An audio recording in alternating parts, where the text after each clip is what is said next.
Good morning dear student. आज मैं आपको क्लास 7th का जो हमारा सेकंड चैप्टर था नशा, उसके बारे में हम लोग अपनी फर्स्ट वीडियो में पढ़ चुके हैं। काफ़ी हमने आधा चैप्टर इसमें कंप्लीट किया था, पेज नंबर 14 एंड 15। आज हम जो पेज नंबर आपको आपकी इस वीडियो में दिख रहा है, पेज नंबर 16, आप वो निकालेंगे और किताब को खोलेंगे, साथ के साथ रीड करते जाएंगे। तो जो आपका ये सेकंड चैप्टर है, उसमें हमने पहले क्या पढ़ा था कि ईश्वरी था और एक छोटा एक छोटा क्लर्क का लड़का था। ठीक है, दोनों में बहस होती थी। जो क्लर्क का लड़का था, जो ऑथर था, उसमें वो ईश्वरी जो बड़े ज़मींदार लोग होते थे उनको गाली गलौज करता रहता था। फिर उनका जो हॉस्टल था, वहाँ पे छुट्टी का टाइम आया, दशहरे की छुट्टियों पे वहाँ पे हॉस्टल में जब छुट्टी हुई तो सारे बच्चे अपने अपने घर चले गए। तो जो इसमें ऑथर है वो रहना नहीं चाहता था, क्योंकि अकेले रहना पूरे हॉस्टल में अच्छा नहीं लगता। इसलिए ईश्वरी के एक बार कहने पे वो उसके साथ घर पे ईश्वरी के ही घर पे वो चला गया। ठीक है, फिर बाद में उसने, जो ईश्वरी था, उसने अपने फ्रेंड को समझाया कि देखो, जब आप मेरे घर जाओगे तो वहाँ पे ज़मींदारों की बुराइयाँ मत करना। ठीक है, तो इस तरीके से इन दोनों में बातें हुई। उसके बाद जैसे उसने कभी इंटर क्लास में भी सफ़र नहीं किया था और उसको सेकंड क्लास में सफ़र करने के लिए मिला था, तो वो बहुत ज़्यादा उत्साहित था। ठीक है, फिर उसके मन में इतना भी चल रहा था, वो जहाँ भी रुकते थे, जहाँ भी खाते पीते थे, तो वहाँ पे लोग पहचान जाते थे कि गरीब कौन है और अमीर कौन है, ईश्वरी के वेशभूषा से। ठीक है, तो इस तरीके से उन दोनों में एक कहते हैं ना कि जो इसमें ऑथर है उसको हमेशा एक शिकायत सी रहती थी कि ईश्वरी को इतनी इज्जत मिली, मुझे नहीं मिली। ठीक है, लेकिन उसको जलन नहीं थी, उसको एक ऐसी, उसके मन में एक ऐसी इच्छा थी कि लोग जो होते हैं वो पैसों के आगे, या जब उन्हें कोई टिप देता है, चाहे वो खानसामा हो, चाहे वो कुली वगैरह हो, तब वो सामने वाले इंसान की इज्जत करता है। ऐसा उसके कुछ माइंड सेट था।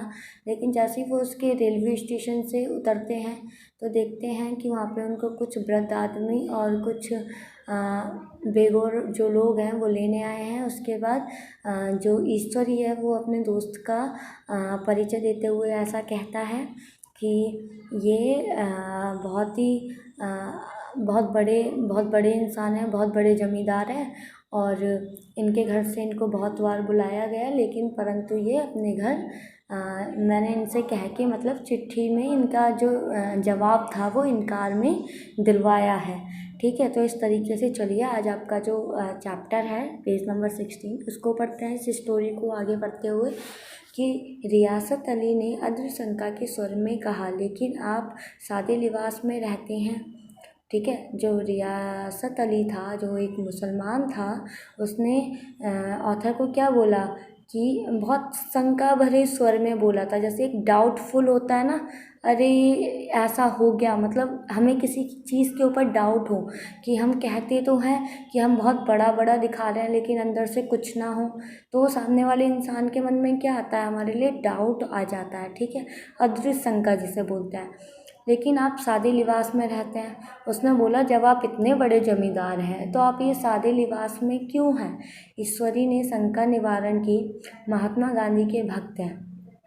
ईश्वरी ने उसका जो डाउट था उसको सॉल्व करते हुए कहा कि ये महात्मा गांधी के भक्त हैं साहब, खदर के सिवा और पहनते ही नहीं, पुराने सारे कपड़े जला डाले। उसका कहना ये था कि महात्मा गांधी के सिर्फ बहुत बड़े भक्त हैं या बहुत बड़े फ़ैन हैं।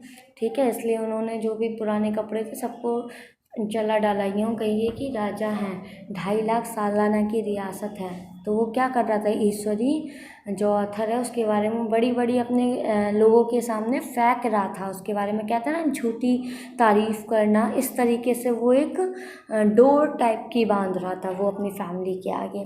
2.5 लाख सालाना की रियासत है, पर आपकी सूरत देखो तो मालूम होता है अभी अभी अनाथालय से पकड़ कर लाए हैं। लेकिन रियासत अली बेइज्जती किए बिना तब भी नहीं छोड़ता वो उसको। वो कहता है कि अभी भी ऐसा लग रहा है कि जैसे तुम्हें अनाथालय से पकड़ के लाए हैं।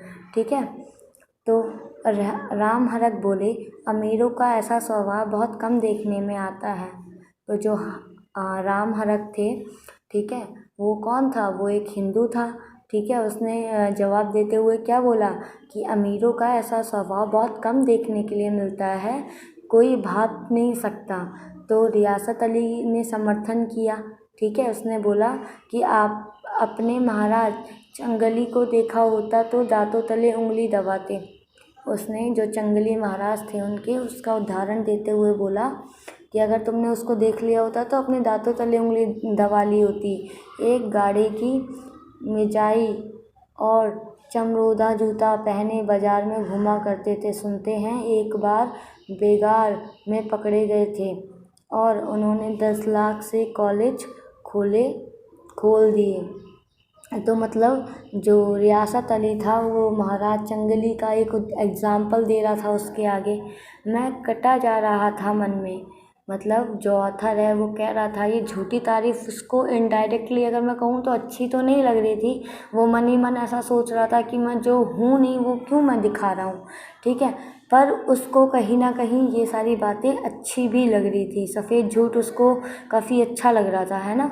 तो यह सफ़ेद झूठ उस वक्त मुझे हास्यास्पद न जान पड़ा। उसके प्रत्येक वाक्य के साथ मन से उस कल्पित वैभव से समीप आता जाता था। मैं साहसवार नहीं हूँ। हाँ, लड़कपन में कई बार लट्टू घोड़ों पर सवार हुआ हूँ। यहाँ देखा तो कलारास घोड़े हमारे लिए तैयार खड़े थे। मेरी तो जान ही निकल गई। सवार तो हुआ पर बोटियां काँप रही थी। बोटियां मतलब उसकी जो, वो बैठ तो गया घोड़े पे लेकिन उसकी जो हड्डियां थी अंदर से, उसकी पूरी बॉडी जो थी वो काँप रही थी। मैंने चेहरे पर सिकन ना पड़ने दी। घोड़े को ईश्वरी के पीछे डाल दिया। मतलब उसने क्या किया, उसको वो शरीर से डर रहा था, मतलब उसके मन में डर था, लेकिन तब भी वो चेहरे पे बिल्कुल ऐसा शो नहीं कर रहा था कि मुझे बिल्कुल भी डर लग रहा है। ठीक है। उसने घोड़ों को ईश्वरी के पीछे डाल दिया। खैरियत तो यह हुई कि ईश्वरी ने घोड़े को तेज ना किया, वरना शायद मैं हाथ पांव तुड़वा कर लौटता। संभव है ईश्वरी ने समझ लिया कि मैं यह कितने पानी में है। मतलब उसको अपने लिए कमेंट करते हुए बोला कि ईश्वरी समझ गया था कि मैं कितने पानी में हूँ। ईश्वरी का घर क्या था? किला था। ईश्वरी का घर एक बहुत बड़ा किला सा था, है ना। इमाम बड़े का सा फटक द्वार पर पहरेदार टहलता हुआ, नौकरों का कोई हिसाब नहीं, एक हाथी बंधा हुआ। ईश्वरी ने अपने पिता, चाचा, ताऊ आदि सबसे मेरा परिचय करवाया और उसी अतिशयोक्ति के साथ ऐसी हवा बांधी कि कुछ ना पूछिए। नौकर चाकर ही नहीं, घर के लोग भी मेरा सम्मान करने लगे। देहात के जमींदार लाखों का मुनाफा, मगर पुलिस कांस्टेबल भी अफसर समझने लगे। कई महाशय तो मुझे हुजूर हुजूर कहने लगे। मतलब उसने अपने घर जैसे वो लेके गया तो उसका घर बहुत किला सा था। ठीक है। बहुत फाटक थे, पहरेदार थे, नौकर भी बहुत सारे थे, हाथी भी बंधा हुआ था। ठीक है। लेकिन उसने अपने घर में उसकी ऐसी तारीफ़ की, एक कहते ना, एक तारीफ़ इतनी अच्छी तरीके से करना कि सारे लोग उसके, मतलब सब नौकर चाकर उससे बहुत अच्छा बिहेवियर करने लगे, यहाँ तक कि उसके घर वाले भी। ठीक है। तो इस तरीके से ये आपका पहरा इतना। चलिए आगे देखते हैं। जब ज़रा एकांत हुआ तो मैंने ईश्वरी से कहा, तुम बड़े शैतान हो यार, मेरी मट्टी यूँ पलीद क्यों कर रहे हो, है ना। तो जब उसने देखा कि जो उसका दोस्त है वो उसके बारे में झूठी झूठी तारीफ़ बता रहा है। तो उसने एकांत में होकर पूछा कि तुम मेरे बारे में ये ऐसा झूठ क्यों बोल रहे हो, या तुम मेरी मट्टी क्यों पलीद कर रहे हो। तो इस तरीके से ऑथर ने, जो ईश्वरी का मित्र था, उसने ईश्वरी से कहा। ईश्वरी ने सुदृढ़ मुस्कान से कहा, इन गधों के सामने यही चाल जरूरी थी, वरना सीधे मुंह बोलते भी नहीं। उसने इस ईश्वरी को जब ईश्वरी ने मुस्कुराते हुए कहा कि इन लोगों के सामने ऐसा बोलना बहुत ज़रूरी था, वरना ये लोग ठीक से बात भी नहीं करते। ज़रा देर बाद एक नाई हमारे पाँव दबाने आया। ठीक है, कुंवर लोग स्टेशन से आए हैं, थक गए होंगे। ईश्वरी ने मेरी ओर इशारा करके कहा, पहले कुंवर साहब के पाँव दबा। तो ऐसे क्या हुआ कि उसके यहाँ पे बहुत सारे नौकर चाकर थे। ठीक है, तो उसका अगर हम नौकर के सामने किसी की बेइज्जती कर दें तो नॉर्मल सी चीज़ है कि फिर नौकर भी उसकी इज्जत नहीं करते हैं। तो इसलिए ईश्वरी ने सारी बातों को इतना बढ़ा चढ़ा के बोला था। फिर जब एक नाई उनके पैर दबाने के लिए आया तो ईश्वरी ने ऑथर की साइड, मतलब जो इसमें उसका जो मित्र था उसकी साइड इशारा करके कहा कि पहले इनके पाँव दबाओ, कुंवर साहब के। ठीक है, मैं चारपाई पर लेटा हुआ था। मेरे जीवन में ऐसा शायद ही कभी हुआ हो कि किसी ने मेरे पाँव दबाए हों। मैं इसे अमीरों के चोचले, रईसों का गधापन और बड़े आदमियों की मुठमर्दी और जाने क्या क्या कह के ईश्वरी का परिहास किया करता था। मतलब वो कह रहा है कि जब मैं चारपाई पे लेटा हुआ था, ये ऐसा मेरा किसी ने पैर दबाया, ऐसा लाइफ में, ऐसा पूरे जीवन में मेरे साथ पहली बार हुआ था। मतलब जितनी भी उसकी एज थी उतनी लाइफ में। ठीक है, और पहले वो ईश्वरी को ये चोचले कह के, ठीक है, गधापन कह के उसका परिहास, मतलब उसका मजाक उड़ाया करता था। और मैं पोतड़ों का राइस बनने का स्वागत भर रहा था। मतलब जब उसके पैर दब रहे थे तो वो बड़ा खुश हो रहा था। ठीक है, इतने में 10 बज गए। पुरानी सभ्यता के लोग थे। नई रोशनी अभी केवल पहाड़ की चोटी तक पहुंच पाई थी। अंदर से भोजन का बुलावा आया। हम स्नान करने चले। मैं हमेशा अपनी धोती खुद छाट लिया करता हूँ, मगर यहाँ मैंने ईश्वरी की ही भांति अपनी धोती छोड़ दी।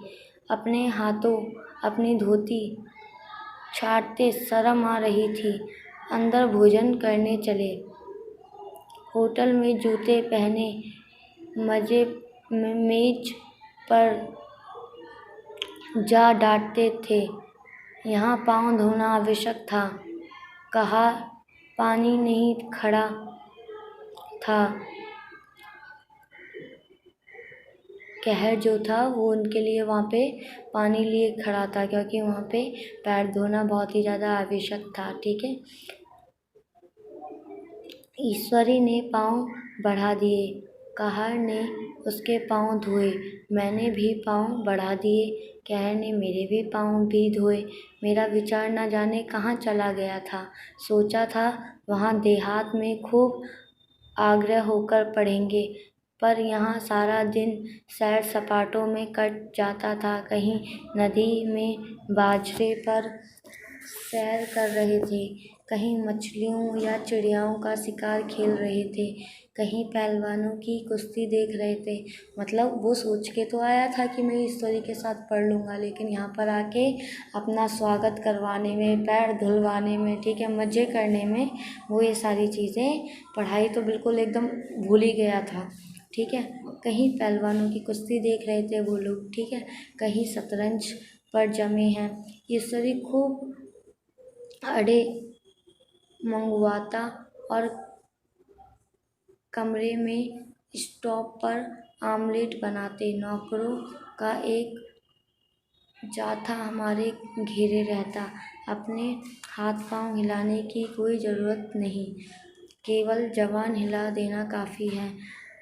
ठीक है, तो इतना हमने आज पढ़ा है इस चैप्टर में कि उसने क्या बोला कि वो लोग सैर करने, मछलियों और चिड़ियाओं का शिकार करने, पहलवानों की कुश्ती देखने, शतरंज जमाने या शतरंज खेलने, ये सारे काम कर रहे थे। और तो और कमरे में स्टोव रखा हुआ था जिस पे वो लोग आमलेट बनाते थे। तो उसका कहना ऐसा था कि हमें अपने हाथ पैर हिलाने की ज़रूरत नहीं थी, बस ज़बान से कह देते तो नौकरों का एक जस्ता हमारे साथ था जिससे वो हमारा सारा काम कर देता था।